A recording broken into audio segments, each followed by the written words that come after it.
Déjà rectifié. Bonjour à tous. Voilà, le direct.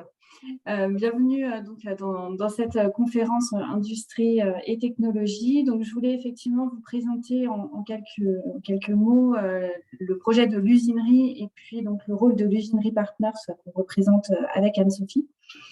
Donc, comme vous pourrez le voir sur la deuxième slide de notre PowerPoint, le bâtiment de l'usinerie est toujours en travaux. Il sera livré donc avant l'été et c'est donc un lieu qui a pour vocation d'être un pôle d'excellence et d'accompagnement vers l'industrie 4.0, regroupant des experts, des acteurs de la formation et de l'innovation. Et au sein donc de ce lieu, comme je disais, de 4000 m2, seront réunies donc, les équipes de l'usinerie Partners, les arts et métiers et le CNAM. Et donc l'objectif de ce lieu, c'est de soutenir les entreprises dans leur développement en les accompagnant dans la mise en place de briques technologiques autour de la digitalisation. Et donc, en ce qui nous concerne, au sein de l'usinerie Partners, nos principales missions vont être d'accompagner les entreprises industrielles dans cette transformation numérique et digitale, de mettre en réseau les porteurs de projets au sein de tous ces acteurs qui actent pour l'entrepreneuriat et de guider tous ces professionnels au sein de l'écosystème régional grâce à une offre de services sur mesure. Donc, cette offre de services va être composée en 4 axes. Le côté compétences et emploi, donc faciliter les recrutements et la montée en compétences des entreprises industrielles. Le côté réseau, justement, animation et création d'un réseau autour de l'industrie. Un troisième axe sur tout ce qui est innovation, R&D collaborative. Et enfin, un dernier axe qui est le plus important pour les entreprises industrielles sur le côté compétitivité business. Et là, l'objectif, c'est de pouvoir proposer des diagnostics 360, de la gestion de projet, pour permettre en fait aux entreprises de pouvoir mener à bien leurs projets. Donc pour ça, nous avons donc au sein de l'équipe déjà un directeur technique en la personne de Laurence Gosselin et un deuxième directeur technique qui arrive sous peu pour pouvoir vous accompagner, vous permettre de faire le côté audit, rédaction, cahier des charges, vous accompagner dans le choix des prestataires et si vous le souhaitez, vous accompagner jusqu'à la fin du projet. Donc, voilà tout ce que l'on peut vous proposer sur cette thématique de l'industrie 4.0. Et n'hésitez surtout pas à nous contacter dès maintenant. Nous sommes déjà à votre écoute et à votre service. Sophie, je te repasse la parole. Oui, donc je reprends la main. Donc, j'en profite pour remercier nos 3 intervenants qui vont animer cette conférence. Donc, Benoît Cudel, qui est directeur France de Simco Consulting. Tony Galmich, qui est le gérant de Infosone, et enfin Raphaël Vivian, donc, qui est directeur du site de Grès de l'entreprise Plastigray. Voilà, donc je vais vous laisser la main pour voilà, tout nous expliquer sur les MES, donc Manufacturing Execution System, donc, qui permettent aux industriels de suivre leur production en temps réel. Voilà, donc tout au long de la conférence, n'hésitez pas surtout à poser vos questions dans l'onglet questions-réponses et nous y répondrons à la fin. Voilà, donc Benoît, je vous laisse reprendre la main. Oui, merci. Bonjour à tous, bonjour à toutes. Alors, je vais juste partager mon écran.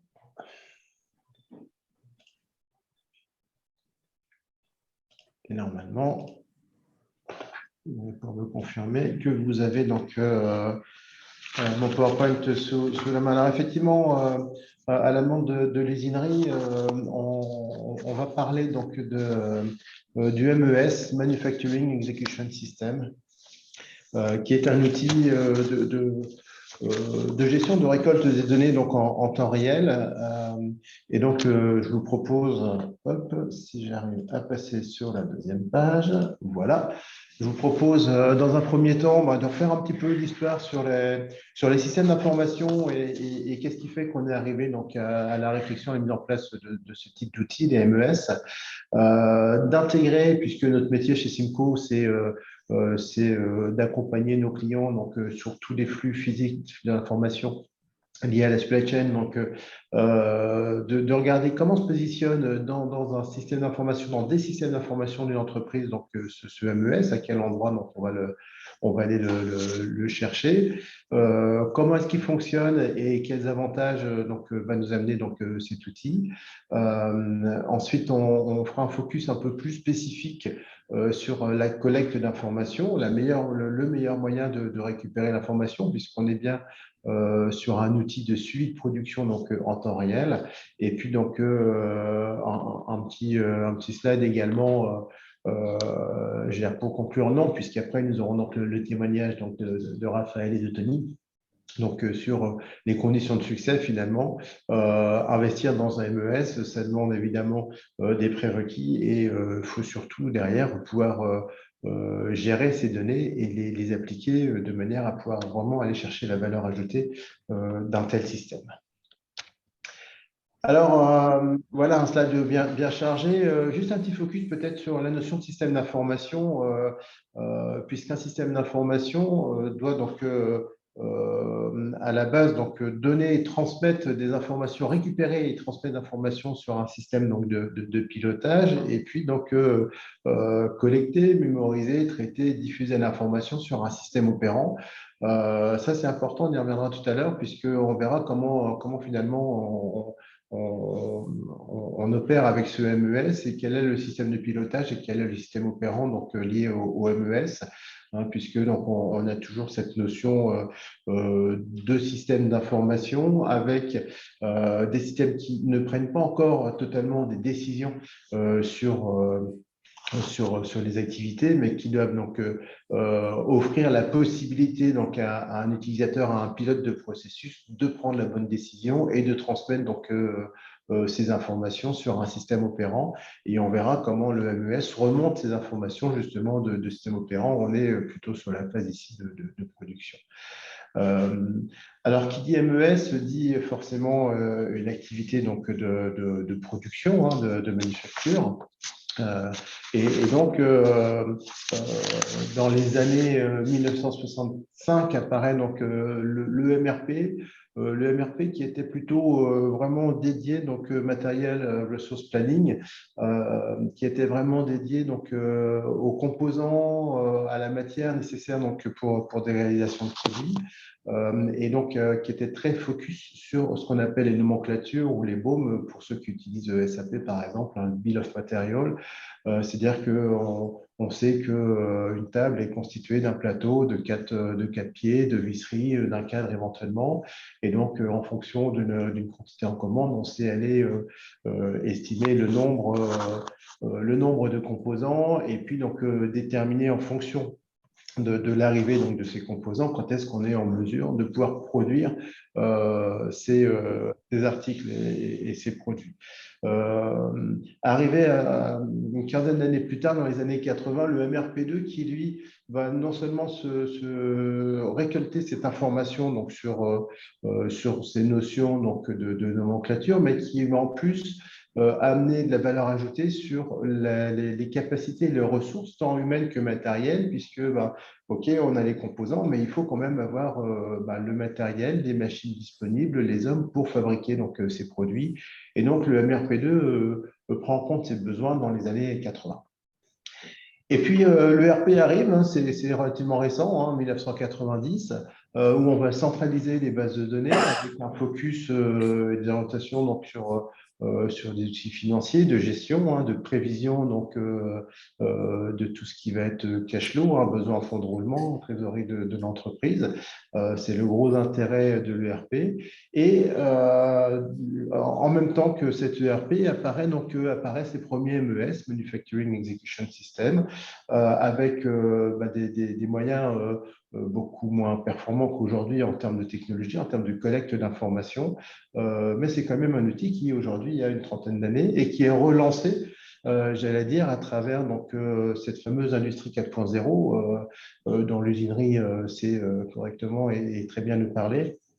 Puisque donc, On a passé donc ces 4 ères de production sur d'abord l'arrivée de la mécanisation, puis ensuite l'électrification, et puis l'automatisation. Alors oui, l'automatisation, mais c'est quoi finalement entre la différence entre le 3.0 et le 4.0? Ben, les 4.0, c'est l'arrivée donc de l'industrie connectée. Ça veut dire que les machines discutent entre elles, sont capables de transmettre des informations en aval et en amont de manière à pouvoir déjà remonter donc, cette information à un utilisateur et puis donc communiquer entre elles par rapport à des besoins d'augmentation, de diminution de cadence pour limiter les goulets d'étranglement. Le petit pavé jaune que vous voyez en bas à droite parle d'un changement de mode de consommation parce que ces dernières années, on voit avec l'essor du e-commerce, avec l'évolution, l'augmentation du nombre de références nécessaires à chaque entreprise, avec des renouvellements beaucoup plus rapides de gamme, avec ce qu'on appelle les personnalisations de masse, et puis l'arrivée également du fameux produit as a service, hein, c'est-à-dire on vend moins bien un produit si on ne l'accompagne pas d'un service à côté. Dans le pneumatique, bah, les transporteurs n'achètent plus de pneus, mais payent des pneus en fonction donc, d'une usure de la gomme. C'est pareil sur les trains d'atterrissage, on paye en fonction d'un nombre d'atterrissages d'avions, etc. Donc, on est sur une évolution et sur une transformation du modèle donc, de cette production, avec des types de production qu'on va avoir aussi à gérer en fonction, donc pour correctement réfléchir au MES. On peut être sur des productions continues, on peut être sur des productions en batch, et puis avec une philosophie de ce qu'on appelle make to order, make to stock. Hein, soit on fabrique une fois qu'on a une commande, soit on fabrique donc pour remettre des produits donc en stock.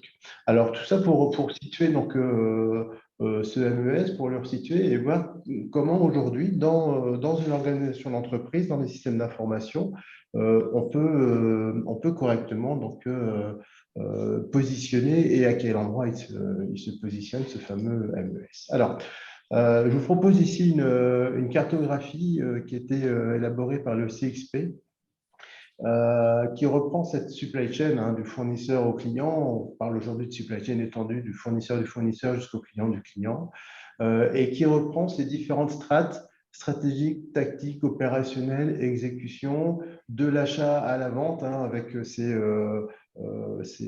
5, j'allais dire, mission de l'entreprise, acheter, fabriquer, stocker, livrer et vendre. Et avec également donc, une notion de chronologie et de temps. Et on voit que le MES est positionné donc, dans la colonne fabriquée. Jusque-là, tout va bien puisqu'on est sur des sites de production. Et il est donc vraiment dans la colonne exécution. C'est-à-dire que ce MES va aller discuter avec un ERP ou va aller discuter avec un module de GPAO qu'on peut interfacer avec un ERP ou qui peut être compris comme un module de l'ERP. GPAO, gestion de production assistée par ordinateur, tout ce qui va gérer les lancements d'ordres de fabrication dans l'atelier. Et donc, l'idée, c'est de dire, aujourd'hui, on a cette ERP, on a cette GPAO. Comment, finalement, on remonte cette information à GPAO en fonction de l'exécution. La majorité des entreprises, aujourd'hui, valident ce qu'on appelle des ordres de fabrication, c'est-à-dire on lance un ordre de fabrication sur un atelier, sur une dalle de travail. Et puis, on récupère de temps en temps, en fin de matinée, en fin de journée, on récupère donc, la réalisation de toutes ces ordres de fabrication et on vient mettre à jour notre système d'information. L'idée du MES, c'est vraiment ce suivi de production en temps réel, donc de manière à pouvoir remonter au fil de l'eau et à suivre au plus proche et au plus près donc, ces notions donc, de production.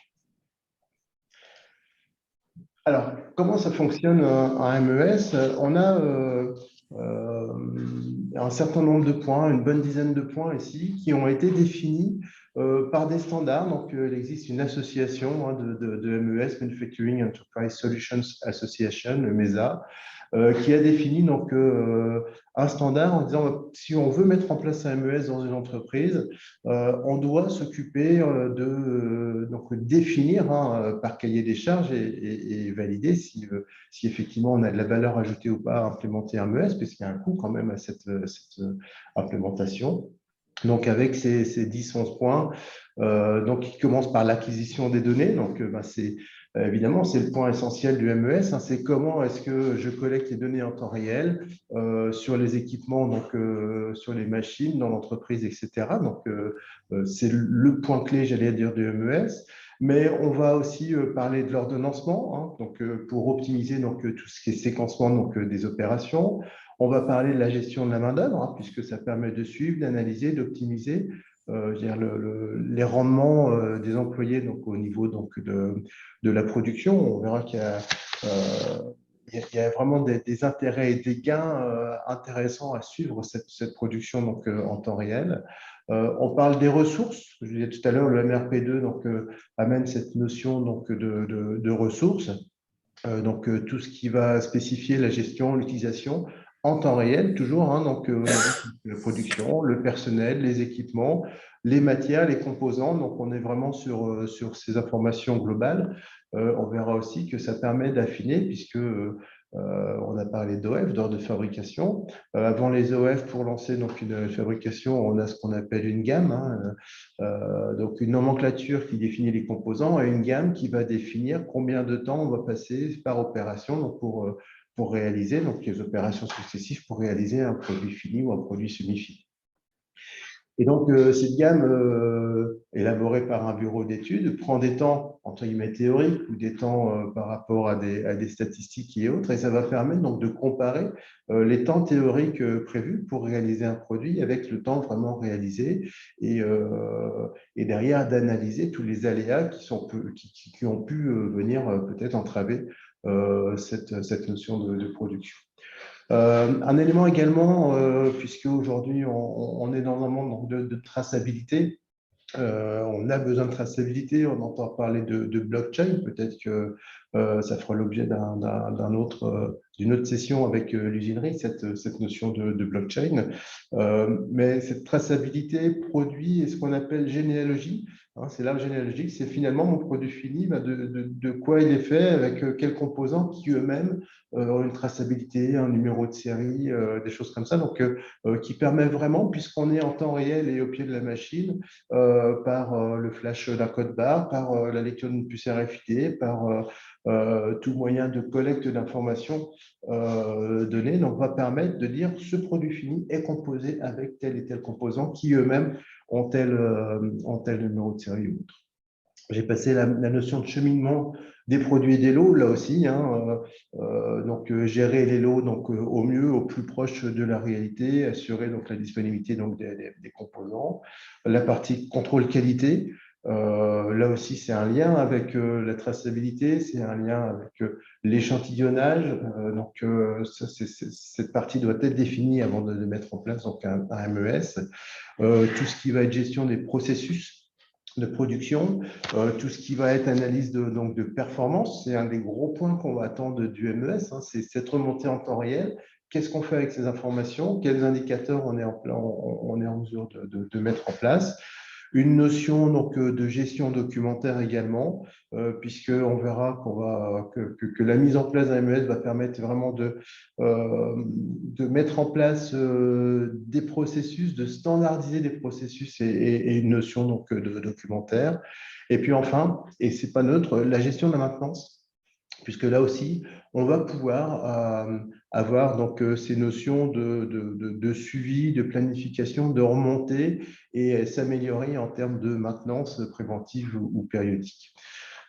Alors, si on reprend sur le schéma que vous avez à droite de l'écran, donc on reprend ce système d'information avec le système de pilotage en amont et puis le système opérant en aval, on voit qu'on est sur l'ERP ou la GPAO, donc gestion de production assistée par ordinateur en termes de système de pilotage. C'est le système de pilotage du MES. On va descendre donc des informations sur le planning, sur les heures de fabrication, c'est les journées d'activité en fonction des machines, qui va donc transmettre à travers le MES les consignes donc, sur le système opérant, donc sur les opérateurs ou sur les machines. On peut être sur des machines totalement automatisées, on peut être sur des machines qui ont nécessité donc, d'une intervention manuelle. Et puis derrière, donc, on va remonter, on va réaliser l'opération et puis remonter ces informations, soit avec des saisies manuelles, on le verra tout à l'heure, hein, on appuie sur des boutons en fonction ou sur des champignons, en fonction d'une incrémentation, en fonction d'une information qu'on veut donner. Donc, on va définir quel type d'information on veut remonter au système.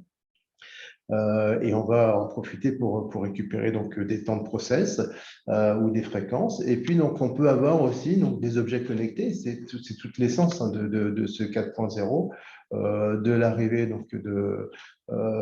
tout ce qui est Wi-Fi et puis du 5G demain, de pouvoir connecter ces objets et aller collecter, donc récupérer des informations automatiques. Ces informations donc, remontent au système opérant, donc dans le MES, et puis donc, va permettre d'éditer pour le système de pilotage, donc tout ce qui est état d'avancement, les indicateurs qui vont nous permettre à temps, je vais dire, à froid, de pouvoir anticiper et prendre les bonnes décisions de manière à pouvoir s'améliorer sur la suite des opérations.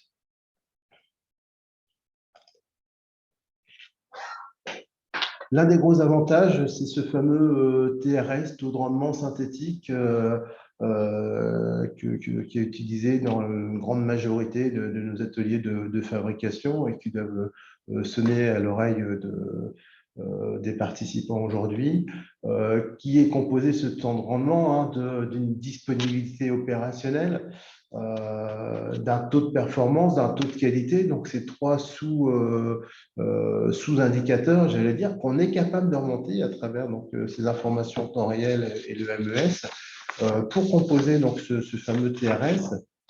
C'est quelque chose qui va vraiment nous intéresser puisque on va voir on va pouvoir améliorer avec ce suivi, à la fois ce suivi en temps réel et à la fois ce suivi à froid, va permettre de prendre les bonnes décisions, de mener les bons plans d'action et on verra que on fait alors, c'est des statistiques qui valent ce qu'ils valent, mais quand on a par exemple un TRS aujourd'hui à 65% ou à 70% dans un atelier, en fait, à la mise en place d'un MES, on peut gagner déjà à peu près moitié de la distance qui nous mène à 100%, c'est-à-dire que de 70, on fait un bond à 85 avec la mise en place donc, de ces MES. On va, et c'est un point important quand on parle de supply chain, de disponibilité produit, de promesses clients, parce qu'aujourd'hui, on promet une date, un lead time donc, à un client. On va pouvoir tester ce taux de respect du programme de production. C'est-à-dire que est-ce que si j'avais prévu 3 productions dans la journée, premier produit, deuxième produit, troisième produit, avec un switch donc d'un OF sur un autre OF aux alentours de 15 heures. Est-ce que c'est bien à 15 heures qu'on a basculé sur l'OF suivant ou est-ce que c'est plutôt 15h30 ou 17 heures et auquel cas il peut y avoir une dérive? Et donc là, ça va permettre aussi de s'améliorer et de pouvoir mieux estimer, mieux anticiper sur ces temps de production, ces gammes de fabrication.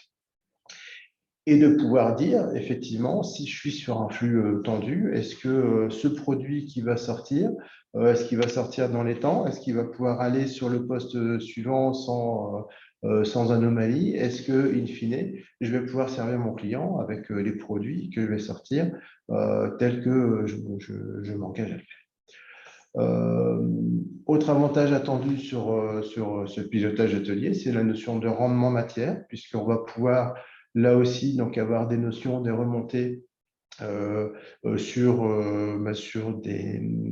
on est sur des changements de production, par exemple. On a toujours des rebuts qui sont liés à du réglage machine. Quand on est en plasturgie, on va changer de couleur. Donc, on va passer du vert au gris. Donc, on va avoir un certain nombre de pièces qui vont avoir un mélange, c'est assez artistique d'ailleurs, mais un mélange de vert et de gris dans les composants. Donc, ici, on est sur ce rendement, on est sur cette notion de collecte en disant combien j'ai j'ai fait le rebut quand j'ai pu passer à la production. Et là aussi, ça va donner donc des axes d'amélioration et du concret, puisque on ne peut s'y améliorer que sur ce qu'on mesure. Et puis donc, difficile aussi d'anticiper, mais je pense que chaque entreprise va vouloir avoir ses propres indicateurs, hein, donc adaptés à chaque situation. Et donc, on est sur la programmation, sur la collecte d'informations qui va pouvoir nous permettre donc de récupérer donc, et de mettre en place ces indicateurs qui vont bien pour chaque entreprise. Un petit aparté ici, puisque ces informations qui vont remonter du terrain, donc qui vont être des statistiques réelles d'organisation et de pointage, vont pouvoir permettre, et on le fait au niveau du Simco, donc de mettre en place donc, un outil de simulation de flux et de venir paramétrer, alimenter cet outil de simulation sur lequel donc, on va reproduire donc, une activité donc, de production avec ces notions statistiques et on va donc simuler des actions d'amélioration donc totalement à blanc sur cet outil donc, de simulation de flux qui va nous permettre de tester l'efficacité d'une opération. Donc, avant de signer un investissement, de pouvoir dire si j'investis ici, si j'augmente la cadence de telle machine, si je diminue telle ou telle fréquence ou tel impact, est-ce que, in fine, donc, je rentabilise cet investissement? Et donc, ces remontées de MES sont, j'allais dire, du pain béni pour enseigner donc, ces outils de simulation de flux, parce que si on rentre uniquement des données théoriques dans un outil de simulation de flux, forcément, on va ressortir des éléments et des améliorations qui, elles aussi, vont être théoriques. Donc, ce MES va vraiment permettre de piloter donc, cet atelier de production, de remonter des informations en temps réel et de pouvoir consulter les informations, donc, je vais dire, à froid pour prendre les bonnes décisions. Alors, quels sont les avantages en dehors de ces ateliers de production, hein, puisque on voit sur la production, donc on peut piloter des actions à exécuter, on va tester, on va qualifier cette adhésion au plan de production pour vérifier que dans les futures planifications, ça se fait une planification pour se faire plaisir, mais qui correspond bien à la réalité. Et puis, donc, visualisation aussi des ressources communes, parce qu'à un moment donné, on a des OS qui vont sur différentes machines et ça permet de faire des consolidations par machine, par process. En termes de qualité, pardon, on va donc mieux gérer des interventions, des fréquences, des échantillonnages. Donc, la partie donc, traçabilité, l'eau, donc tout ça va être amélioré, va être consolidé par ces MES. En termes de maintenance, on l'a vu, donc on va pouvoir mieux planifier les arrêts, on va pouvoir mettre en place cette maintenance préventive à la fois à travers peut-être des compteurs. On change un roulement, on change une pièce d'usure toutes les 350 000 pièces fabriquées, mais à la fois aussi sur des objets connectés. Et là, on retouche cette industrie 4.0, puisqu'on a aujourd'hui des équipements qui peuvent, par exemple, poser sur un carter de machine, identifier ce que l'homme n'arrive pas à identifier donc, à l'oreille et à la vue, c'est-à-dire tester une vibration de machine, par exemple, qui va permettre de dire attention, ici je sens une vibration pas normale, ce qui veut dire qu'il y a peut-être un roulement, il y a peut-être une pièce ici à changer, et de manière à pouvoir donc commencer à planifier ces situations plutôt que subir un arrêt et une panne qui viendrait donc déstabiliser, j'allais dire, la journée de fabrication telle que prévue. Et puis donc cet impact logistique, hein, qui dit logistique dit service client, et puis effectivement avec donc l'actualisation du planning, avec l'adaptation des priorités, ce processus aussi dont on peut parler, même si ce n'est pas l'objet aujourd'hui, SNOP, Sales and Production Planning, c'est-à-dire qu'on on va chercher le meilleur équilibre entre l'optimisation, ce fameux TRS de la fabrication et les besoins des clients. Et puis, donc, c'est cette information qui est essentielle pour remonter donc, aux clients.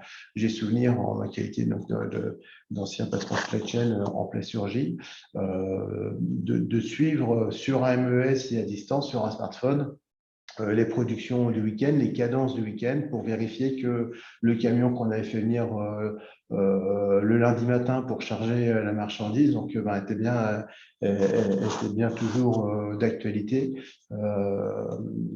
par rapport à un besoin du client et une production planifiée donc, le week-end. Donc, j'ai des bénéfices collatéraux, pas uniquement sur cette partie donc, atelier de pilotage.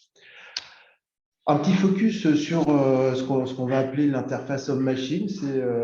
On a effectivement des informations qu'on veut collecter. Alors, on peut les collecter en automatique avec des objets connectés, mais on peut aussi doit les connecter avec les opérateurs qui sont présents. On n'est pas dans un document qu'on va saisir tout au long de la matinée, d'accord, ça nous donne des éléments, des statistiques, des taux de rebut, des choses comme ça, mais on perd cette notion de temps réel si la feuille, on la rend le soir au niveau donc, des services de planification.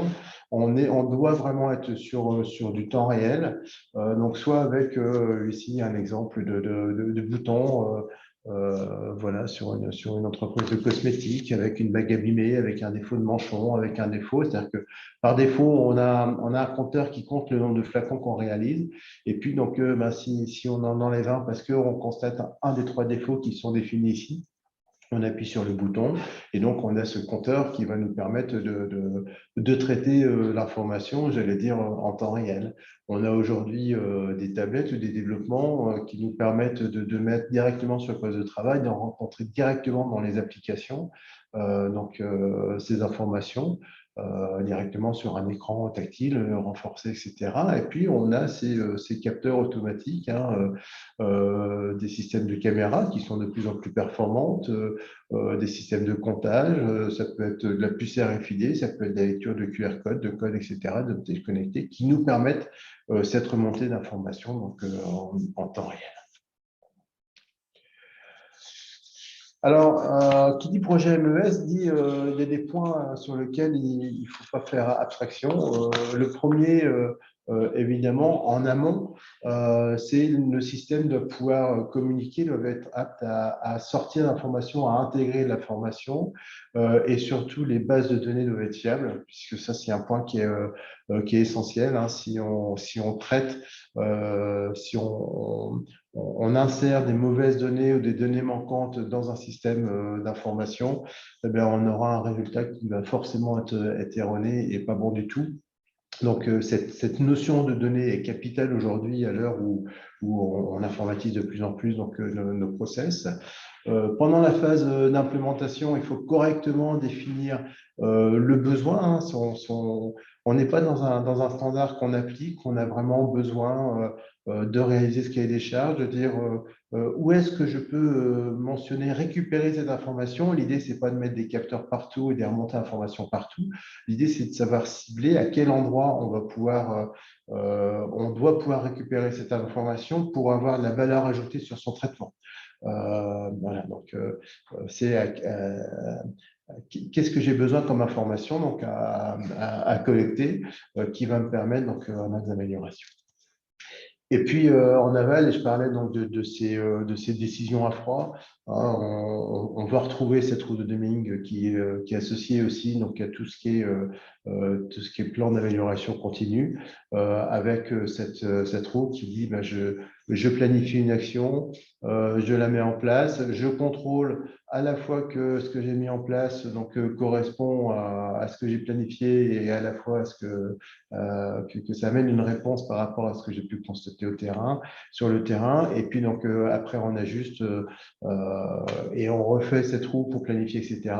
Et ça, c'est un plan d'action qu'on doit pouvoir mettre en place pour pouvoir atteindre ces améliorations. Aujourd'hui, un MES, pareil, sur les statistiques qui ont été faites alors en 2014, je n'ai pas plus récent, permet de gagner en réactivité, permet de gagner en cycle de production de l'ordre de 40%. Donc, on n'est vraiment pas négligeable sur les effets positifs de ce MES, à condition de pouvoir rentrer vraiment dans une réflexion et dans un cadre et pas faire du MES pour du MES. Alors, j'en ai fini pour ma partie théorique. Je vais laisser la parole donc, à Raphaël et à Tony qui vont nous expliquer et qui vont nous présenter la mise en place donc, du MES au sein donc, de l'entreprise Plastigray. Voilà, je vous libère mon écran et je reste à votre disposition pour la suite.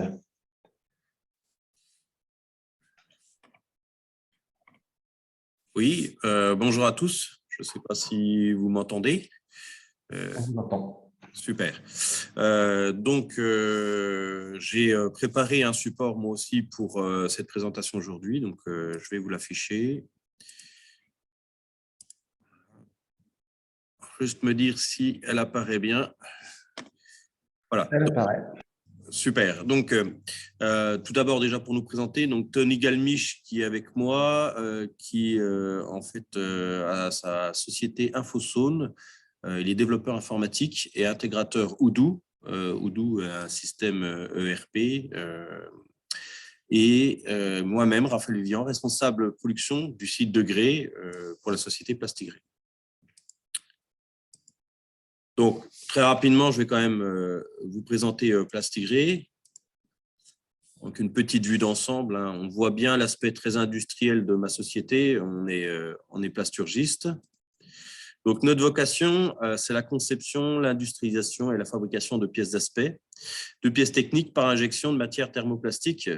Nous faisons donc de l'injection plastique suivie parfois pour nos clients d'assemblage, de finition, de gravage, de décoration.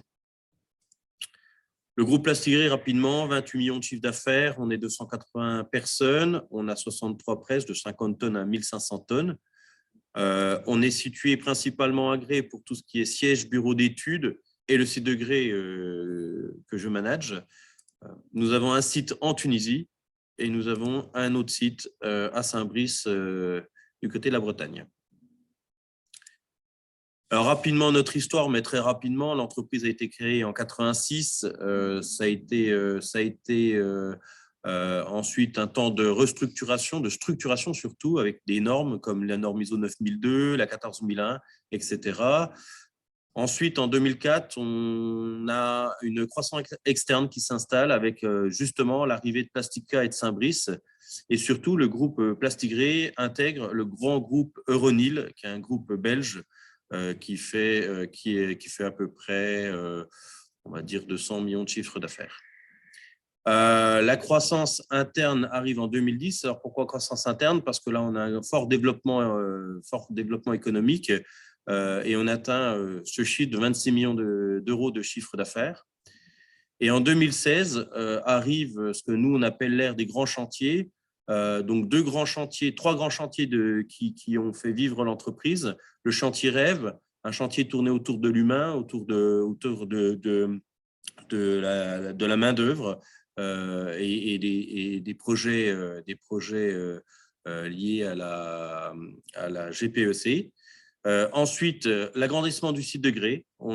L'usine est passée de 5000 m² à 8000 m², donc qui a permis d'améliorer son fonctionnement et surtout d'augmenter sa capacité de production. Et depuis 4 ans, nous travaillons sur le chantier R4.0. Donc, c'est un peu le chantier qu'on voit apparaître chez beaucoup de nos confrères, beaucoup dans l'industrie. Donc, j'ai une petite présentation qui arrivera pour vous présenter ce que nous, on appelle l'ère du 4.0. Rapidement, nos marchés. Donc, on travaille pour 22% pour la domotique, un peu de santé paramédicale, du transport, beaucoup automobile dans le groupe, 47%, et puis tout ce qui est habitat et énergie. Donc, globalement, ce que je souhaitais montrer, c'est qu'on est assez diversifié. On n'est pas monoproduit, on n'est pas monoclient, on n'est pas monosecteur. On répond vraiment à un ensemble de prestations assez importantes. Alors, cette fois-ci, je vous présente ce fameux projet R 4.0 qui est en 4 thèmes.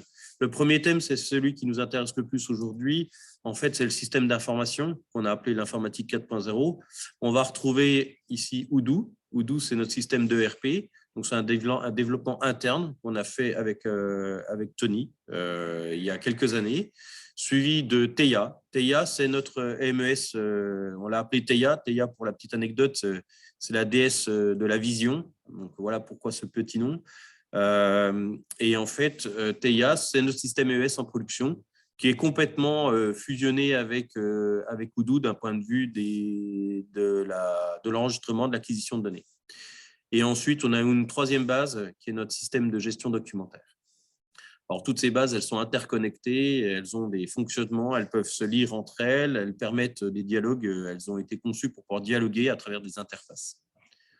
Rapidement, les 3 autres pavés de notre projet R 4.0, il y a un pavé usine où on va retrouver du Cobot et de l'AMR. Donc, pour information, chez nous, on a déjà mis en place une unité Cobot sur une application. On souhaite bien sûr la développer dans les années à venir. Et on vient de recevoir nos premiers AMR et on est en train de mettre en place ce système de navigation autonome. Ensuite, le process et développement 4.0. Alors, rapidement, hein, là, je sais que cette manière de présenter peut être discutable, j'en ai conscience, mais rapidement, tout ce qui est digital engineering, donc nous avons investi dans un scanner et une imprimante 3D, ce qui nous rend vraiment plus efficace sur toute cette partie développement où on cherche du numérique, l'analyse rapide. Et sur notre site de Tunisie, il y a une unité qui travaille aujourd'hui sur, on va dire, l'intelligence artificielle, du deep learning, pour tout ce qui est correction du process. Donc là, on est dans les prémices de ce sujet. Et rapidement, le dernier pavé, c'est les évolutions qu'on va appeler orientées 4.0, avec le concept Lean 4.0, les nouvelles réglementations environnementales, et puis cette norme IATF qui a évolué sur la cyberprotection. Voilà pour la présentation de l'entreprise. Et pour aujourd'hui, nous, on va présenter notre Teia. Alors, Teia, c'est notre système de supervision de production. Donc, on va retrouver beaucoup d'éléments qui ont été expliqués précédemment. C'est pour ça que dans cette présentation, vous verrez, pour faciliter, on va dire, la compréhension, je suis parti sur la chronologie des évolutions qu'on a mis en place. Alors, pourquoi ce choix? C'est que si j'avais présenté d'un bloc tout notre système, ça aurait été imbuvable, difficile à comprendre. Donc, l'idée, c'était d'utiliser la chronologie des évolutions pour amener chaque fonctionnalité à sa propre compréhension. Donc, clairement, pour rappel, nous, on a débuté ce projet Teia en 2015, on est en 2022. Ça fait 7 ans qu'on travaille sur ce sujet et chaque année, on a complexifié, amélioré, on a mis des verrous, on a rajouté des fonctionnalités au système. C'est ce que je vais vous présenter juste après. Donc, on retrouve sur votre gauche l'ensemble des choses que je vais vous présenter. Alors, ça en fait beaucoup, mais rassurez-vous, certaines présentations auront très vite. Et sur la droite, j'ai laissé une place pour pouvoir vous présenter le matériel qui était associé, parce qu'en fait, pour réussir un MES, il faut des fonctions, des fonctionnalités, c'est ce qu'on souhaite faire, mais il faut aussi du matériel pour le faire. Alors d'abord, comment on a conçu Teia? On est parti du besoin, c'est un peu la description qu'on a vue sur le MES, hein, c'est mettre en place un suivi de production qui permettrait de connaître en temps réel l'état de la production, donc les quantités produites, restant à produire, les rebuts, et le temps pour finir la production. Donc clairement, c'était un objectif de suivi de production d'un point de vue planning pour assurer les livraisons clients et d'un point de vue aussi état de production, savoir si une presse était en panne ou pas en panne. Les contraintes qu'on avait, il fallait qu'on réduise comme le coût d'implantation. Les systèmes déjà tout créés sont plutôt onéreux et ils impliquent des investissements lourds. Le deuxième point, c'est qu'on souhaitait quand même rendre ce système adaptable à tous les besoins. On est 3 sites de production et même dans les sites de production, chacun a besoin de certaines choses en termes de fonctionnalité. Donc, on voulait développer notre propre outil pour pouvoir répondre à ce besoin de chaque personne ou en tout cas de chaque secteur d'individu. Chaque métier. Ensuite, il fallait aussi qu'on puisse évoluer en fonction des évolutions technologiques. On sentait venir en 2015, et ça se confirme aujourd'hui, la miniaturisation de tout ce qui est informatique. On voyait venir les capteurs intelligents, la réduction des coûts des capteurs, l'accès à certains matériels qui étaient vraiment très, très limités à un certain temps. Donc, il fallait que notre système puisse prendre en compte ces évolutions-là. Le hic dans notre système, on l'avait, c'est notre point de départ, c'est qu'on avait une seule information disponible pour pouvoir faire cette interface homme-machine, c'est la presse injecte. Donc, en fait, la seule information qu'on pouvait exploiter, c'est la presse nous disait « je suis en train d'injecter ». Voilà, et il fallait qu'on utilise cette information pour travailler. Le matériel qu'on a utilisé rapidement, c'est un écran tactile de 15 pouces et puis un Raspberry, qui est un petit ordinateur de très petite taille qui est à peu près 2 fois plus gros, enfin 2 fois plus épais qu'un petit téléphone, mais ça prend la même taille. Alors voilà les interfaces que nous avons créées. Donc ça, vous retrouvez, donc je vais prendre un peu de temps pour expliquer cette interface parce que c'est la base de notre AMES. Donc si vous voulez, c'est ce que l'opérateur va voir sur son écran. Il va voir plusieurs onglets. Dans chaque onglet, il y a des choses qui apparaissent et ces choses sont parfois dotées de certaines couleurs. Les couleurs, c'est du management visuel, bêtement. C'est parce que ça nous aide dans l'interprétation, la compréhension des choses. Ensuite, vous verrez qu'on a essayé de faire des choses qui sont simples. Il y a peu de texte, les formes sont assez grosses. Je me permets, j'appelle ça l'interface McDo. Quelque part, c'était une volonté d'avoir des boutons plutôt larges, faciles à utiliser, puisque c'est un écran tactile. Et il ne fallait pas que l'information soit complexe à comprendre. Là, n'importe quelle personne comprend rapidement qu'une panne presse, c'est là, qu'une panne périphérique, c'est ici, qu'un changement de couleur, c'est ici. Donc, l'idée de cette interface, c'était de la rendre la plus facile à l'utilisation. Ensuite, le code couleur, c'était aussi pour le management. Blanc, il n'y a pas de charge. Vert, on produit, c'est bon signe, c'est vert, on produit, on va livrer. Rouge, on subit une panne, il faut agir vite, il faut réparer les choses.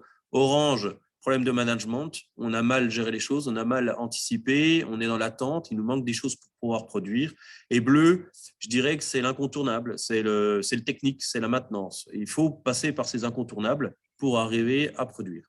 Voilà ce code couleur qui a été défini chez Plastigré. Deuxième onglet, gestion des OF. Là, on retrouve très, très bêtement ce qu'on souhaitait, c'est le suivi de la production. Quantité à produire, quantité déjà produite, le temps de cycle moyen sur la presse, la durée qui nous reste, la durée restante à produire, et donc finalement, quand est-ce qu'on aura fini cet OF. Donc là, ce qui est intéressant dans ce suivi, c'est qu'il n'y a pas de calcul à la calculatrice comme vous pouvez le voir dans le passé, il n'y a pas d'interprétation des choses, c'est au vu de la cadence actuelle, au vu des quantités qui restent à produire, eh bien, on va finir notre production à telle date.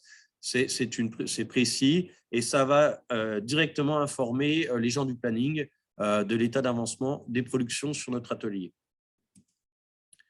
Ensuite, la déclaration de prod, ça c'est plus pour l'opérateur. On va retrouver certaines choses comme les quantités à produire, celles qui ont déjà été produites, etc. Mais on va lui donner des possibilités de déclarer soit des cartons entiers, donc là c'est un UC, c'est un carton. Il va dire je déclare 80 produits, soit il peut même déclarer des produits individuellement pour faire des sorties de stock pièce à pièce. Et dernier onglet que je vous présente, c'est l'onglet rebut. Donc là, on retrouve toujours les mêmes informations. On a ici, par exemple, l'opérateur qui a déclaré 25 rebuts. Ça représente 2% de sa production au moment où on a fait cette photographie d'écran. Et le coût représente 17 €. Donc là, c'est intéressant parce qu'on valorise, on met directement une valeur financière à nos rebuts. Et donc, on va donner du sens à ces 2%. Souvent, quand on dit on jette 1%, pour les gens, 1%, ce n'est pas très grave. Quand ici, 1% représente 500 €, ça peut faire réagir. Donc, ça va permettre d'avoir une meilleure compréhension par les managers ou les opérateurs d'une situation qu'il faut traiter ou d'une situation qu'on peut accepter. Ce que vous voyez là, il faut le prendre entre parenthèses, ça sert plutôt, c'est de l'encours de production. C'est-à-dire entre les 25 et les 225, c'est les pièces qui sont sur le tapis dans le carton qui n'est pas encore déclaré. Donc, on informe qu'il y a des pièces en encours qui sont ici. Ça ne veut pas dire qu'elles sont non conformes, ça veut juste dire que pour l'instant, elles n'ont pas de statut. Voilà, j'ai pris un peu de temps, c'était vraiment important pour cette partie-là. Arrive maintenant la barre de synthèse, donc TRS, qu'on a vu tout à l'heure, le taux de rendement synthétique. Ça, c'est vraiment un outil qui est utilisé par le manager. Le but, c'est de connaître en temps réel le taux de charge de son atelier. Donc, je vous présente, voilà la barre. Donc, en fait, on peut voir que ce jour-là, dans cet atelier, enfin, c'est mon atelier pour le coup, il y avait 31% de production de presses qui étaient en cours de production, 8% des presses qui étaient en cours de changement technique, 8% en attente de quelque chose, et 54 qui n'avaient pas de charge planning. Donc, en termes de TRS, on pouvait dire qu'on était à 66%, mais en taux de charge d'atelier, on était à 30%. 31% sur la barre totale, ça fait 31% de TRG. Donc, en gros, grâce à cette barre de synthèse, je suis capable rapidement de voir si mon atelier est chargé, si j'ai des difficultés. Par exemple, là, en synthèse rapide, îlot 1, ils sont en changement technique, il n'y a pas lieu de s'inquiéter. Îlot 2, il tourne bien. Îlot 3, j'ai 20% de mes activités qui sont en attente. Là, il y a quand même besoin d'une intervention. Ensuite arrive une vision un peu plus globale de l'atelier. La voilà. Donc ça, c'est ce qui est affiché dans les bureaux. Et ça permet d'avoir presse à presse, l'état de la presse, les OF. Donc c'est vrai que c'est un tableau qui est assez lourd. On a toute la synthèse. C'est pour ça que vous retrouvez de nouveaux codes couleurs en rouge. Et les codes couleurs en rouge, c'est des alertes. Par exemple, cette alerte-là, c'est pour dire attention, il y a forcément des rebuts puisqu'on a dépassé un carton de pièces sur le tapis, donc c'est forcément qu'on a dû faire du rebut. Par exemple, ici, on a le temps de cycle à 41 secondes, 1 pour 40 secondes. Attention, c'est une anomalie, on devrait au moins être équivalent, voire inférieur. Donc, grâce à ça, on a une bonne compréhension rapide de l'état de l'atelier. Ça, c'est surtout utilisé, par exemple, pour les gens du planning ou les managers en production pour savoir avoir une vue globale. Après, puisqu'on parle d'acquisition de données, évidemment, on est des industriels, il nous faut maintenant calculer le vrai TRS, le TRS d'un OF, le TRS d'une équipe, les rebuts d'un OF, d'une presse, etc., pour faire des analyses. C'est la fameuse route d'Hamming que vous voyez tout à l'heure pour faire l'amélioration continue sur nos process. Donc, nous, on a mis des outils. Donc, on va retrouver ici notre TRS avec le fameux code couleur. Et on a ici le rebut avec ici directement un Pareto. Donc, toutes ces données sont issues de TEIA, donc de notre MES. Les données sont envoyées directement sur notre ERP et l'ERP, après, utilise les données pour faire ces tableurs. Donc, grâce à ça, on a, moi, rapidement, par exemple, le matin, je peux faire une synthèse par îlot, par moule, par presse. Quand on fait nos points hebdomadaires avec les managers, c'est rapide. Et tout ça, c'est du temps réel. C'est-à-dire, on ne corrige pas les informations, ce n'est pas du papier, c'est la réalité de la production au moment où on affiche les écrans. Arrive une nouvelle fonctionnalité, c'est le RFID. Alors, le constat, il est simple. On est, nous, Plastigray IATF. L'IATF nous demande de maîtriser le qui fait quoi. Et deuxième chose aussi qu'on constatait, c'est les erreurs. C'est-à-dire que cette fameuse interface facile d'accès, elle était peut-être trop facile d'accès, c'est-à-dire que les gens pouvaient tous cliquer sur un bouton, déclarer des rebuts, déclarer des cartons, et parfois des gens déclaraient 2 fois le même carton, etc. Ça faisait des erreurs. Donc, on a mis en place un RFID grâce à un petit lecteur RFID, et grâce à ça, on peut individualiser des autorisations, des restrictions d'accès, et ça permet en fait de limiter les erreurs. Ensuite, on a fait un autre constat, c'est que quand on était en production et qu'on était sur l'écran de TEIA, on n'avait pas l'information des alertes, c'est-à-dire on ne savait pas qu'on avait le temps de cycle qui était non conforme, etc. Il fallait regarder dans les données de TEIA pour savoir qu'on était en écart. Donc, ça a obligé d'intervenir sur l'écran pour avoir l'information. Donc, on a rajouté un petit bandeau sur le côté avec 6 petits logos, et ces 6 petits logos nous ont permis de mettre des alertes. Donc là, on est vraiment dans le management visuel. Ici, ce petit logo nous dit « Attention, l'opérateur travaille sur le poste, mais il n'est pas formé ». Donc après, c'est à nous d'agir, on le forme ou on ne le forme pas. Ici, attention, le temps de cycle n'est pas respecté. Donc là, il est en rouge. Dans le cas où, là, dans cet exemple, quand j'ai fait cette copie d'écran, je pense que le temps de cycle n'était pas bon.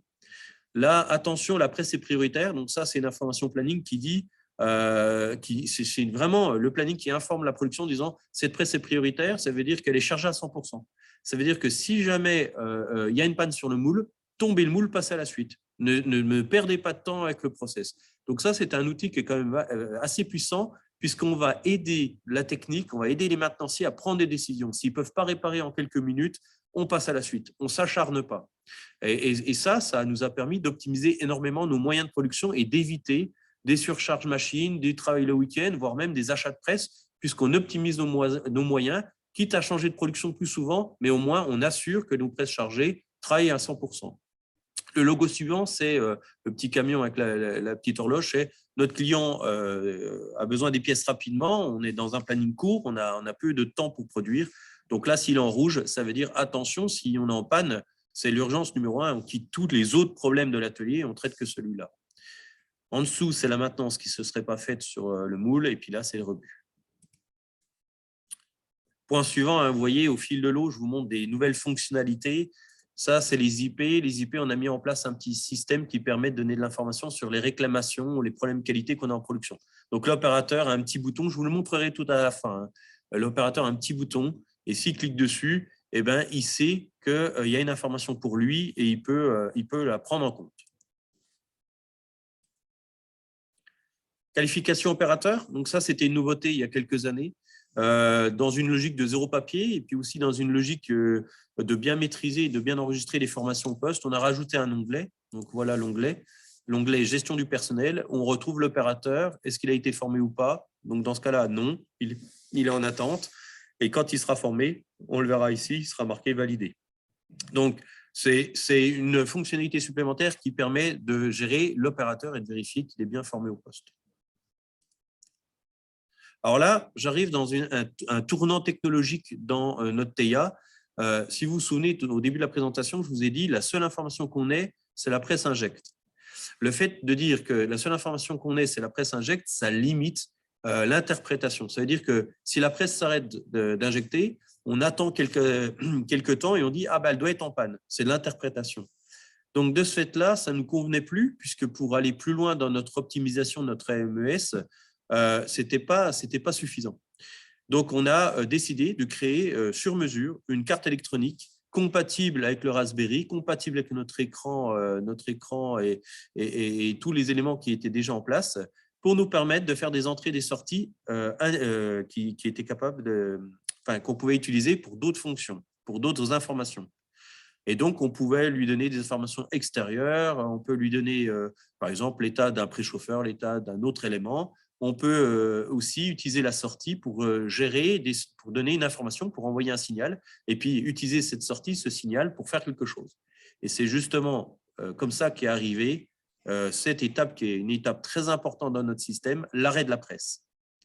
Aujourd'hui, on a mis en place, et c'est notre première application, l'arrêt de la presse lorsqu'un opérateur n'est pas qualifié au poste. Donc, c'est là où ça prend du sens. Ça veut dire que du MES qui suit la prod, qui nous dit quand est-ce que la production va s'arrêter, on arrive à l'opérateur au poste n'est pas formé, il produit, il fait prendre un risque à l'entreprise, on est IATF, on a des garanties à donner à nos clients, on ne veut pas produire du rebut, on arrête la presse. Et là, le TIA est capable, grâce aux interfaces qu'on a créées avec la carte électronique, de stopper la presse et d'empêcher de faire du non-conforme ou de prendre des risques. Dernière étape matérielle, c'est la mise en place d'une douchette. On est toujours dans une notion de verrou, de sécurisation. Notre MES, on déclarait les colis, je vous ai dit tout à l'heure, on peut déclarer un colis complet ou des pièces à pièce. Grâce à la douchette, on peut maintenant déclarer les colis directement en scannant le code barre de l'étiquette. Gros avantage, vous assurez que l'étiquette est présente, vous assurez que l'étiquette correspond effectivement bien à l'OF que vous êtes en train de produire, vous validez que l'étiquette, le carton est mis sur la bonne palette, vous vérifiez qu'elles sont mises dans l'ordre. Donc, en fait, on fait du FIFO, garantit énormément de choses. De ce fait-là, et grâce à cette technologie-là, on va pouvoir passer à la suite. Donc, ça, ce que je vais vous présenter là, les deux prochaines présentations, ce sont des projets 2022. La première évolution, et ça c'est presque, on va dire, une révolution pour nous, c'est on va pouvoir déclarer nos productions directement sur TIA. Alors ça veut dire quoi? Auparavant, quand on déclarait la prod dans nos cartons sur Teia, on déclarait localement, informatiquement, dans un magasin virtuel, nos productions, et il fallait qu'un homme flux, une personne supplémentaire, vienne valider que la palette était complète, que les quantités étaient justes, pour pouvoir le déstocker et le mettre en stock. Et ça, ça veut dire qu'il fallait attendre la fin de l'OF. Une fin d'OF, pour nous, des fois, ça peut être 2 heures, mais ça peut être aussi 4 jours. Donc, c'est-à-dire que pendant 4 jours, vous consommez de la matière, vous créez de la valeur avec vos outils de production, mais vous ne l'avez pas, cette valorisation, dans votre ERP.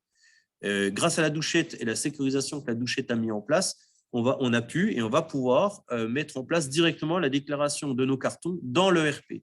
C'est-à-dire que l'opérateur qui va déclarer la production au poste va consommer sa matière première et ses composants directement dans nos stocks. Donc, ça va vider nos stocks et va créer de la valeur directement. Donc, on va valoriser nos stocks. Donc, quand on va donner une réponse à un client en disant « écoutez, j'ai tant de pièces en stock », ça sera la réalité au carton près. Et un carton de production chez nous, c'est moins d'1 heure de prod. Donc, ça veut dire que nos statuts de stock ERP, ça sera, enfin de stock logistique dans notre ERP, ça sera moins d'1 heure.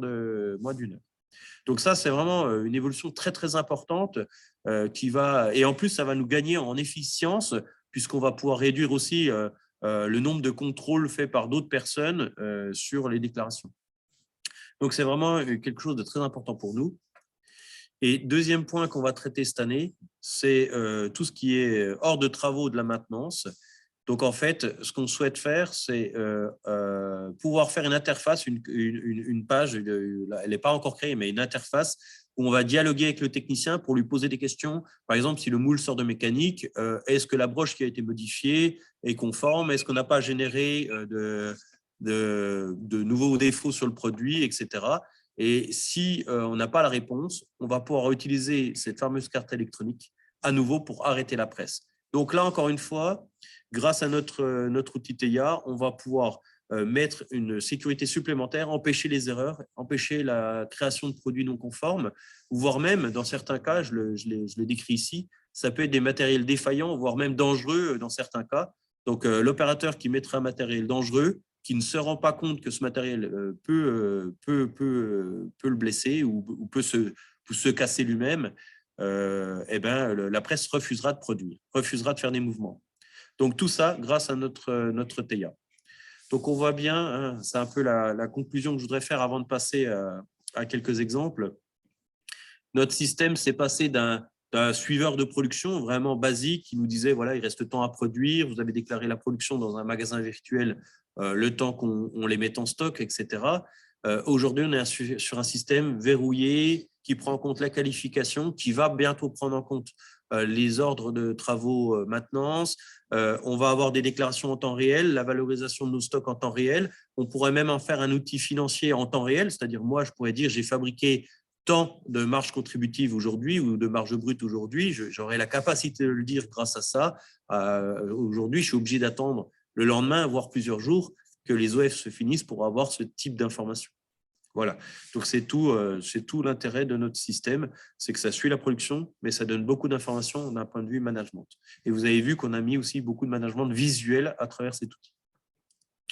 Pour finir, bon, une photo, elle vaut ce qu'elle vaut, c'est notre atelier. J'ai pris un exemple d'une presse. On retrouve notre fameux écran Teia, c'est ce fameux écran de 15 pouces. On retrouve le lecteur RFID, la douchette. Excusez-moi, hop, je reviens à peine en arrière. On retrouve la douchette, donc on retrouve l'équipement que je vous ai décrit. Et derrière le carter de la presse, on retrouve tout le matériel électronique, informatique. Alors, vous constaterez qu'il y a de l'affichage au poste. Étonnamment, on n'a pas le souhait d'intégrer cet affichage au poste dans Teia parce qu'on veut le maintenir visuel, accessible rapidement à l'opérateur. Donc ça, c'est des choix, chacun fait ce qu'il veut. Ça peut se comprendre, on pourrait imaginer des choix d'aller intégrer ça dans Teia. Mais nous, on veut vraiment rester sur un Teia qui a un suiveur et une interface homme-machine. Voilà. Ensuite, ici, le petit bouton bleu que vous voyez là, c'est le bouton qui permet d'afficher les informations particulières. Je vais vous montrer un exemple. Alors voilà une copie officielle, je l'ai faite hier ou avant-hier. Donc, vous avez l'évolution de nos boutons. Alors, vous vous souvenez, au début, il y avait une dizaine de boutons. Aujourd'hui, vous avez vu, il y a tous ces boutons-là. Donc, on voit que Teia, il vit, il répond aux besoins de chacun. On a fait des évolutions, par exemple, ici, c'était beaucoup pour la Tunisie parce qu'ils avaient beaucoup de production dérogée ou en reprise, parce qu'ils font beaucoup d'assemblage. Donc, on a dû ajouter des boutons pour qu'ils puissent manager leur production. On a rajouté des systèmes, par exemple, tout ce qui est contrôle. On a rajouté les pannes sur les systèmes de contrôle. On a rajouté des absences, des nouvelles attentes. On a rajouté des nouvelles maintenances. Donc, on a fait évoluer notre interface. On retrouve toujours la gestion OF qui n'a pas évolué pour le coup. On retrouve la gestion du personnel, donc un exemple où là, une personne est habilitée et on est capable de la déshabiliter, de la déqualifier du poste. Elle peut aussi se faire remplacer par quelqu'un d'autre ou elle peut arrêter sa production. Et donc, elle disparaîtrait de ce suivi. Ici, la déclaration de production. Donc, on retrouve la même interface. Pour le coup, celle-là n'a pas évolué non plus. On retrouve les rebuts. Et voilà un exemple de suivi historique. Donc, l'historique des états. Donc, si je voulais montrer, c'est que je trouve intéressant. J'ai fait exprès de vous montrer un cas un peu, on va dire, une production qui s'est mal passée. On voit là en bleu, on a commencé à démarrer la production. On a produit 1 heure, on a eu quelques difficultés, on a reproduit 1h30, on a encore eu quelques difficultés, on a eu un arrêt qualité et à la fin, on est en panne. Donc, on voit ici très facilement en management visuel avec une petite barre Pareto, on voit ici très facilement les différentes étapes qu'on a subies sur cette OF. Donc là, par exemple, si le matin, je fais mon tour, je vois cette presse qui ne tourne pas, je peux aller m'intéresser pourquoi elle ne tourne pas. Voilà. Et je peux rapidement avoir directement sur la presse l'état de l'atelier, les différents changements d'état de la presse. Pour finir, un exemple d'instruction particulière. Ça, c'était vraiment pour que vous puissiez voir ce qu'on appelle instruction particulière. Donc là, par exemple, on a eu un problème d'incomplet sur un produit. L'opérateur va au poste. On lui signale qu'il y a une instruction particulière. Au moment où il va s'enregistrer dans Teia, quand il va dire « je travaille dessus », elle va s'afficher et il va devoir biper en RFID pour dire qu'il a bien pris connaissance de l'information. Donc là, on a une garantie supplémentaire que l'information passe à l'opérateur. Donc là, on est plus sur la partie qualité. Dans la présentation MES qu'on a vue tout à l'heure, il y avait une partie maintenance, on avait une partie qualité, on avait une partie production et logistique. J'ai le sentiment qu'on retrouve ces 4 composantes à travers ces différents filtres, ces différentes interfaces. Voilà, merci à vous pour avoir suivi cette présentation. Donc, merci à vous pour ces présentations très intéressantes. Voilà, donc tout au long de vos discours, on a reçu déjà quelques questions. Donc voilà, donc si vous pouvez y répondre, je pense qu'on va avoir le temps de toutes les parcourir, on a plusieurs. Alors est-ce qu'on peut imaginer dans un futur assez proche d'avoir un seul logiciel type ERP qui reprenne toutes les données utiles, et notamment celles du MES, pour ne pas avoir différents logiciels en même temps? Écoutez, je vais y répondre si vous voulez. Plaisir. Alors, attendez, je vais couper mon micro. Parce qu'en fait, c'est exactement le cas à Plastigré. Faut couper le son. En fait.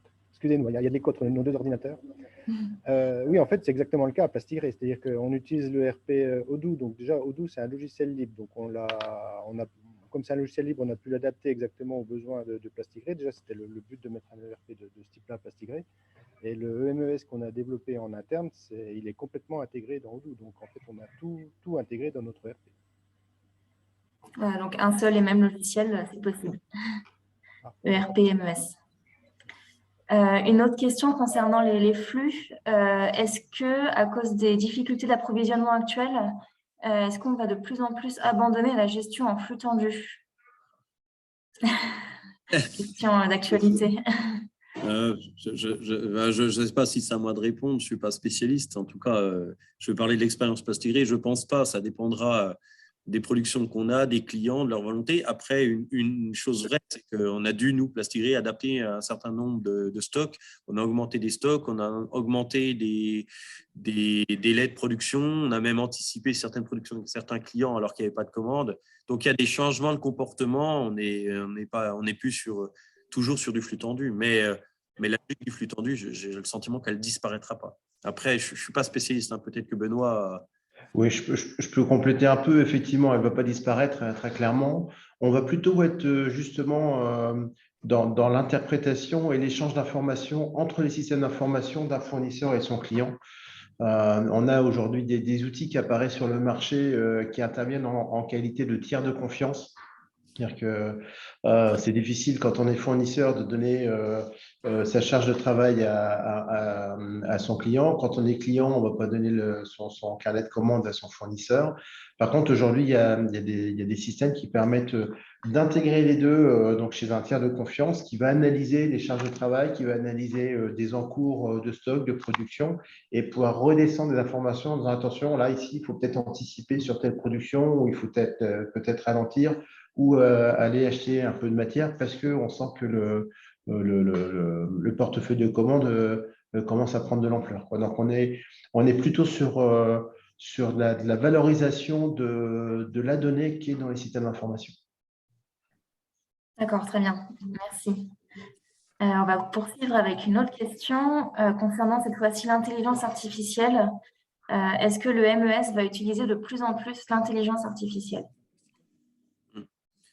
Alors, encore une fois, je me permets de prendre 2 minutes la parole. Je ne sais pas si le MES prendra, mais en tout cas, oui, les systèmes d'information en sens large, ERP, MES ou même tout autre, prendra en compte l'intelligence artificielle, surtout le deep learning, puisque ça va permettre d'anticiper des schémas de comportement. Le système va pouvoir, à travers l'expérience, nous dire il faut mieux faire ça, ou voire même prendre des décisions pour nous. Après, avec prudence, évidemment, hein, puisque chaque journée apporte une nouvelle difficulté qu'on n'a pas vécue la veille, mais il y a quand même des comportements qui se répètent. Et donc, je pense qu'une base de données bien remplie, des informations bien recueillies, on peut utiliser l'intelligence artificielle. J'ai même moi le sentiment, après c'est un sentiment plus personnel, je l'évoque depuis plusieurs années, je pense même qu'un planning pourrait être fait par l'intelligence artificielle à travers l'expérience qu'on a de la planification, des délais, des rebuts qu'on va générer. Par exemple, si je passe toujours du blanc après du noir, je vais avoir plein de rebuts. La donnée bien construite pourrait interpréter et dire attention, ne mets pas du blanc après du noir, et même décider de ne pas le faire pour la personne qui planifie. Donc, je pense que oui, ça va venir, ça prendra de la place dans nos systèmes. Maintenant, spécifiquement sur le MES, je ne sais pas. Je ne sais pas si Benoît veut compléter cette réponse. Oui, je vais juste compléter. Aujourd'hui, on est dans une phase où effectivement, on parle, on parle beaucoup d'automatisation, mais quand on raisonne automatisation, on raisonne automatisation des flux physiques. Et aujourd'hui, on arrive sur ce qu'on appelle le RPA, qui est l'automatisation des processus. Donc, effectivement, une planification devient de plus en plus, entre guillemets, abordable à automatiser en termes donc, de gestion de processus administratifs. D'accord, merci. Donc là, on va passer sur des questions beaucoup plus pratiques. Pouvez-vous donner une idée des budgets et des durées de mise en place d'un MES? Et quelles ont été les difficultés les plus graves rencontrées?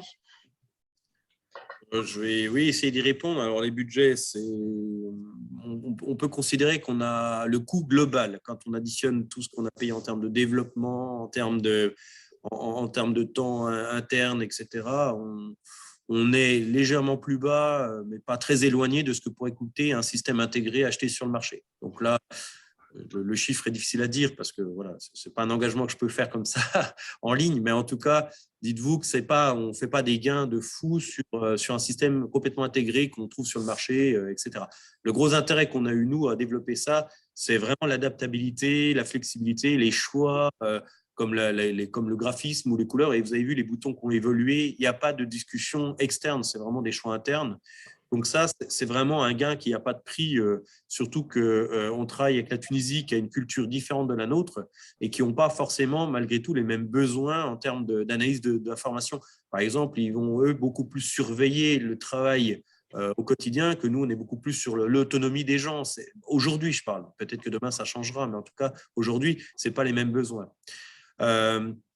Ensuite, pour le coût matériel, ça je peux l'évoquer, notre système, il vaut à peu près entre 700 et 800 € entre l'écran et tout le matériel informatique. Ce n'est pas extrêmement cher quand on voit le prix d'une presse qui vaut entre 100 000 euros la plus petite et 1 million d'euros la plus grosse. C'est vraiment un tout petit investissement matériel. Et puis après, une bonne connexion Wi-Fi, une bonne connexion filaire, et ça fonctionne. Après, les difficultés, c'est plutôt le temps. C'est qu'en fait, c'est vraiment le genre d'application où tous les jours on se lève avec une nouvelle idée, une nouvelle contrainte qu'on veut résoudre. En fait, c'est des verrous qu'on peut mettre quasiment à chaque endroit. Chaque fois qu'il y a une réclamation client, on se dit tiens, on va pouvoir mettre un verrou dans Teia, dans Odoo, dans l'ERP. Le problème, c'est la limite. Il faut se limiter. Donc, la vraie difficulté, c'est le consensus parfois, parce qu'effectivement, on a, à l'inverse, bon, on veut tous, je disais que l'avantage, c'est la flexibilité, mais c'est aussi une difficulté, c'est que tout le monde souhaite mettre son verrou, sa problématique en place. Donc, ça prend du temps de se coordonner. Et puis aussi, il faut faire converger certaines cultures. Mais là, je pense que ce n'est pas un problème de l'outil Teia, mais plutôt du MES en soi. Le MES étant un système de surveillance, de suivi, d'acquisition de données, il faut que les systèmes soient quand même communs. On ne peut pas avoir des systèmes vraiment complètement différents. Il peut y avoir des différences, hein, c'est flexible, mais ça ne doit pas être fondamental non plus. Sinon, ça veut dire que les interfaces ou les dialogues ou les analyses ne sont pas communes et elles ne sont pas interprétables de la même manière. Donc, il y a quand même une convergence industrielle à avoir entre les sites. Bon, après, ça se fait en bonne intelligence. Les très grosses difficultés, j'en ai pas vraiment, je ne crois pas. Tony, je ne sais pas. La partie peut-être informatique, parce que c'est un métier. Après, ça a Tony plus de… Je ne sais pas si tu as souffert de difficultés particulières. Non, pas particulièrement. Pour moi, c'est un projet qui s'est plutôt bien passé. C'est vrai que ça évolue au fil des années. Et non, je n'ai pas de problème particulier à signaler. C'est un beau projet pour moi. C'est exactement ça. Et puis nous, on a mis quelques années. Vous avez vu, ça a duré sur 7 ans. C'était le temps qu'il nous fallait pour le mettre en place. Et puis rajouter des fonctionnalités. Et puis, on parlait tout à l'heure, Benoît parlait des capteurs, etc., la vibration. C'est un bon exemple, hein, la vibration. Nous, on a commencé à mettre des capteurs de vibration sur certaines machines, effectivement, pour regarder si elles ont des défaillances ou pas. Donc, ça, c'est des choses qui ne se faisaient pas il y a quelques années, qui sont accessibles aujourd'hui. Donc, effectivement, on va rajouter ce que nous, on appelle de la GTC, la gestion technique centralisée, sur notre système ERP et MES. Peut-être si je peux compléter, on peut faire des réponses de Normand sur les coûts d'investissement sur des MES. Ce qu'il faut aller chercher et mesurer, c'est les ROI, les retours sur investissement. Il y a des vrais ROI à aller chercher sur le MES. De par les résultats qu'on voit, hein, les statistiques qu'on voit sur les gains qui ont été faits par les entreprises qui ont installé ce système. Et sur le deuxième point de la difficulté, moi, ce que je vois beaucoup, alors MES ou autre système d'information, c'est vraiment d'accompagner les collaborateurs, leur expliquer le sens, vraiment pas leur dire simplement, bah voilà, maintenant tu as une tablette et tu appuies ici quand il faut. C'est vraiment leur expliquer pourquoi, effectivement, et cette traduction finalement en euros sonnante et trébuchante fait vraiment partie des points qui permettent de sensibiliser aussi les opérateurs en pied de machine pour collecter l'information la plus fiable possible. Alors, ce qui est intéressant, moi, je pourrais donner un chiffre à la limite qui pourrait donner du sens. Aujourd'hui, Plastigré, on est fier d'un chiffre, c'est notre taux de service, donc le taux de livraison. Aujourd'hui, on est supérieur à 99,98% de réussite. Voilà, et qu'on tient depuis à peu près 5 ans. Donc, je ne dis pas que c'est Teia qui fait ça, mais il participe grandement à cette réussite. Donc, c'est un de nos points forts. On a été audité par des clients importants pour nous, comme Forestia, qui cherchaient à s'améliorer. Et effectivement, ils ont bien vu que c'était de l'organisationnel, du métier, mais c'est aussi nos outils comme l'ERP et Teia, comme Odoo et Teia, qui participent grandement à cette réussite.